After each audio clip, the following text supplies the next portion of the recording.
தமிழகத்தில் பள்ளிகளுக்கான காலாண்டு விடுமுறை அக்டோபர் 6ஆம் தேதி வரை நீட்டிக்கப்பட்டுள்ளது. பள்ளிகளுக்கு அக்டோபர் 2ஆம் தேதி வரை காலாண்டு விடுமுறை விடப்படுவதாக முன்பு அறிவிக்கப்பட்டிருந்தது. ஆனால் விடுமுறை குறுகிய நாளே இருப்பதால் விடைத்தாளை திருத்த கூடுதல் நாள் தேவை என ஆசிரியர்கள் கோரிக்கை வைத்தனர். இதை பரிசீலித்து விடுமுறையை நீட்டித்து அக்டோபர் 7ஆம் தேதி பள்ளிகள் திறக்கப்படும் என்று பள்ளிக்கல்வித்துறை அறிவித்துள்ளது.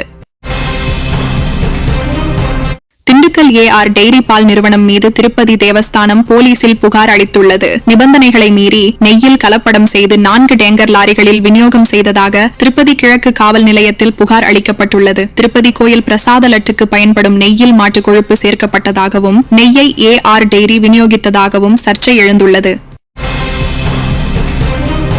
தயாநிதிமாறன் தொடுத்த அவதூறு வழக்கில் இருந்து விடுவிக்க கோரி எடப்பாடி பழனிசாமி மனு தாக்கல் செய்துள்ளார். தொகுதி வளர்ச்சி நிதியை அவர் முறையாக செலவிடவில்லை என எடப்பாடி பழனிசாமி குற்றஞ்சாட்டியிருந்தார். இது தொடர்பாக சென்னை மாவட்ட ஆட்சியர் வளாகத்தில் உள்ள சிறப்பு நீதிமன்றத்தில் தயாநிதி அவதூறு வழக்கு தொடுத்துள்ளார். இதில் எடப்பாடி பழனிசாமி தாக்கல் செய்த மனு மீது அக்டோபர் 16ஆம் தேதி உத்தரவிடப்படும் என நீதிபதி தெரிவித்தார்.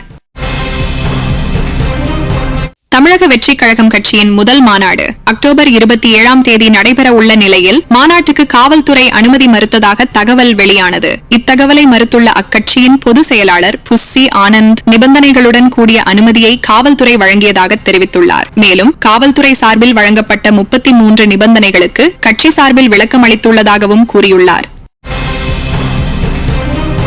திமுக கூட்டணியில் விரிசல் இல்லை என்று திருமாவளவன் தெரிவித்துள்ளார். கோவையில் செய்தியாளர்களை சந்தித்த அவரிடம் திமுக கூட்டணியில் விரிசலா என கேட்கப்பட்டது. அதற்கு பதிலளித்த அவர் கூட்டணியில் விரிசலோ சலசலப்போ இல்லை, அதற்கு வாய்ப்பும் இல்லை என்று கூறினார். எக்ஸ் தள பக்க வீடியோவை விவாதத்துக்கு பலரும் எடுத்துக்கொண்டதாகவும் அந்த வீடியோவால் கூட்டணிக்கு சிக்கல் இல்லை என்றும் தெரிவித்தார்.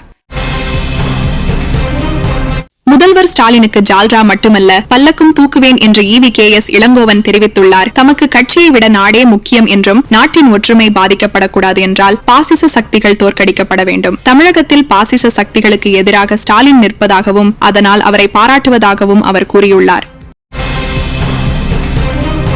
தமிழக வெற்றிக் கழகம் மாநாடு குறித்து அக்கட்சியின் பொதுச் செயலாளர் புஸ்ஸி ஆனந்த் தலைமையில் நாளை ஆலோசனை நடைபெற உள்ளது. இதில் மாவட்ட பொறுப்பாளர்கள், அணித்தலைவர்கள், செயலாளர்கள் உள்ளிட்டோர் பங்கேற்க உள்ளனர். மேலும் மாநாட்டிற்கான ஏற்பாடு, தொண்டர்களை அழைத்து வருவது குறித்து ஆலோசிக்கப்பட உள்ளதாக தெரிகிறது. தமிழக வெற்றிக் கழகத்தின் முதல் மாநாடு விக்கிரவாண்டியில் அக்டோபர் 27ஆம் தேதி நடைபெறுகிறது என்பது குறிப்பிடத்தக்கது.